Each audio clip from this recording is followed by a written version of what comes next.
আমরা টকঝাল মিষ্টি আচারটি দেখতে যেমন সুন্দর, আচারটি খেতেও ঠিকই সুন্দর। আমরা আচারের রেসিপিটি দেখতে পুরোপুরি ভিডিওটির সাথেই থাকুন। এ নিয়ে বিনিয়ে অনেক কথা নিয়ে কথার মাঝে মিলাদ তাল, সকলের হাসি ভরা গাল থাকুক চিরকাল।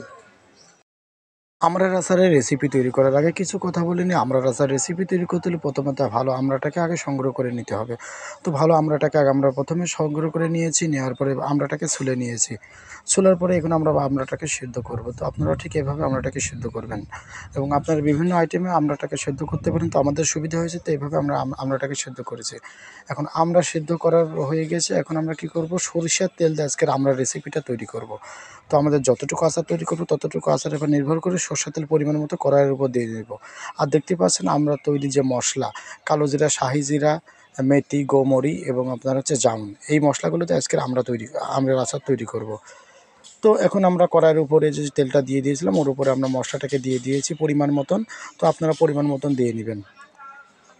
পরিমাণ মতন মশলা দেওয়ার পরে এভাবে আমড়াটাকে যে সিদ্ধ করা ছিল, ওই সিদ্ধ করা আমড়াটা আমরা এখন কড়াইয়ের উপরে দিয়ে দেবো।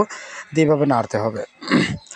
এভাবে নাড়তে নাড়তে কিছু সময় পরে দেখবেন আপনার হচ্ছে চিনি দেওয়াটার প্রয়োজন হবে। তো চিনি আমরা পরিমাণ মতন দেব। তো আপনারা পরিমাণ মতো চিনি দিবেন।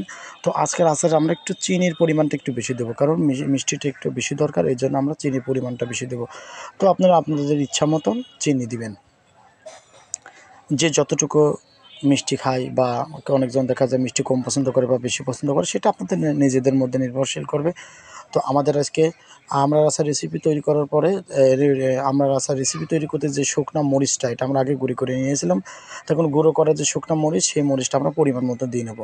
আজকের আচারে আমরা মিষ্টি এবং ঝাল এই দুইটা আমরা একটু বেশি পরিমাণে দেবো, ওই জন্য ঝালের পরিমাণটাও দিয়ে নিয়েছি। তো এইভাবে নাড়তে নাড়তে অনেক সময় দেখা যায় আপনার পানির প্রয়োজন হয়। তো আমরা পানির প্রয়োজন হয়েছে, তো পানিটা আমরা দিয়ে নিয়েছি।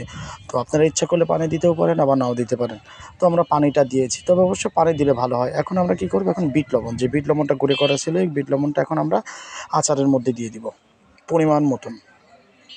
তো আপনারা বিট লবণ দিতেও পারেন, না দিতেও পারেন এবং খাবার লবণও দিতে পারেন। তো এইভাবে দেওয়ার পরে খুন্তি দিয়ে ঠিক এভাবে আমড়ার গায়ে এভাবে আঘাত করতে হবে, যেন আমড়ার মধ্যে এই মশলাটা ভালোভাবে যায় এবং টক ঝাল মিষ্টি খুব সুন্দরভাবে অ্যাডজাস্ট এবং পরিমাণ মতন হয়। তো এইভাবে খুন্তি দিয়ে আপনারা একটু করে নেবেন, যেহেতু আমরা আগে খাস কাটাভাবে কেটে নেয়নি। এভাবে করার পর আবার কিছু সময় নাড়তে হবে। নাড়ার পরে এখন আমরা খাবার লবণ কিছুটা পরিমাণ মতন দেবো। তো দেখতে পাচ্ছেন আমরা খাবার লবণ পরিমাণ মতো দিয়ে নিয়েছি।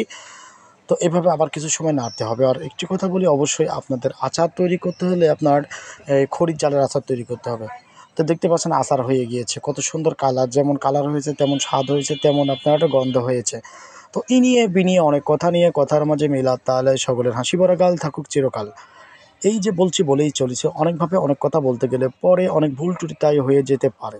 তো আমরা আজকে যে আচারটি রেসিপিটি আজকের আচারের রেসিপি তৈরি করা হলো, তো এর মধ্যে হয়তো ভুলভ্রান্তি হতে পারে, তো আপনারা ধরাই দিয়েন।